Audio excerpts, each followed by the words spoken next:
बिस्मिल्लाहिर्रहमानिर्रहीम। अस्सलाम वालेकुम दोस्तों, शायद आपके इल्म में होगा कि सीनियर सहाफ़ी तज़कियाकार खालिद जमील को कल रात घर से उठाया गया है। उनको पुलिस वालों ने उठाया है, FIA ने उठाया है और उनका जुर्म ये था जो सुनने में आया है कि उन्होंने कोई ख़बर, कोई पोस्ट, कोई तज़किया पेश किया था जो हमारे इदारों को पसंद नहीं आया था।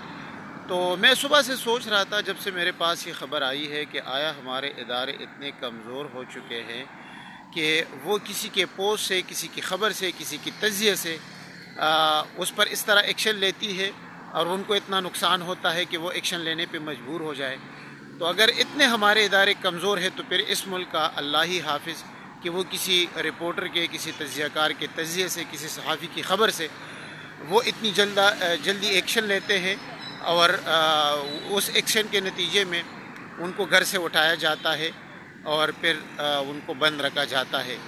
तो ये अफसोसनाक अमल है। इससे पहले भी इमरान रियाज का नाम तो आप सब जानते हैं, उनको भी उठाया गया है, आज तक उनका कोई पता नहीं लगा है। हमारे इदारों का ये फ़र्ज़ बनता है कि उनका पता लगाए कि वो कहाँ पर है। आज भी जब अदालत में केस सुना गया है तो पुलिस को एक दफ़ा फिर मोहलत दी गई है कि आप उनको पेश करें, लेकिन पुलिस अभी तक नाकाम है उनको पेश करने में। तो ये वो हालात हैं मुल्क के जिसकी वजह से अनसर्टेनिटी यानी गैर यकीनी सूरत हाल पैदा हो चुकी है। हर बंदा परेशान है, जिनका गुजारा हो रहा है, जो कमा रहा है वो भी परेशान है, और जो नहीं कमा रहा है यानी महंगाई ने उसको बिल्कुल ख़त्म कर रखा है। यानी उनकी कमाई 20-30 हज़ार रुपये है और अखराजात 50-60 हज़ार 70 हज़ार है। तो वो तो ज़ाहिरी बात है, वो तो परेशानी और मुश्किलात का शिकार है। लेकिन जो आम लोग हैं जिनका गुजारा हो रहा है वो भी परेशानी से दुचार है, और इसकी बुनियादी वजह यही सूरत हाल है। जब मुल्क में गैर यकीनी सूरत हाल हो, कोई पता नहीं है कि कल क्या हो रहा है, कल क्या होगा, आज क्या हो रहा है और कल क्या होने जा रहा है।